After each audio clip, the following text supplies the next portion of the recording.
What's up, guys? Welcome to the channel. My name is Samuel, financial market analyst. We are looking at Dogecoin versus USDT on the 4 hours time frame. Now, today we shall be looking at volume profile. The volume profile is a versatile tool used by traders to analyze the volume traded at each price level within specified time frame. The volume profile will highlight a range where the majority of trading activities took place. Let's add the volume profile. First and foremost, let's do the supports and trend lines. Sorry.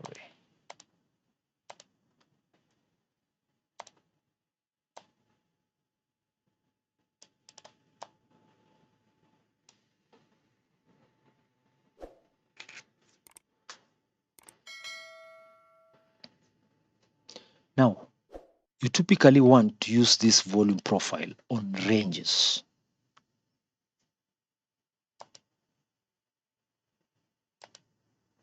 Identify the first point where the range starts and click on it.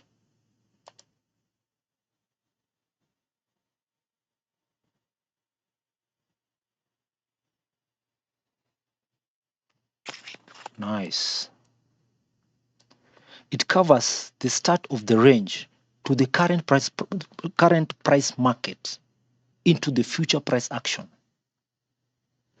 Now, all of these bars here shows you the volume represented at each price level. The larger the bar, the more volume was traded at that level. This high volume bar is called, this one is called the high volume node. This one. And this is typically where we will be looking for trading opportunity.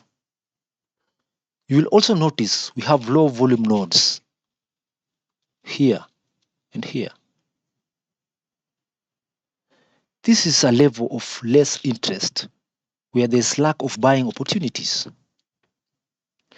This red line, the red line here, is a point of control, which is a price level with the highest traded volume. It represents the most significant level and highest interest of traders. This is where is the most buying activities taking place. Unlike any other indicator, you want to combine this with other confluence like support and resistance levels or Fibonacci retracement. So whenever this profile level is near traditional horizontal support or resistance level, then that area becomes even stronger and you can have a high confidence of a trade playing out on that level. Like here, here, here. That's all I got for you guys today. Catch you guys next time.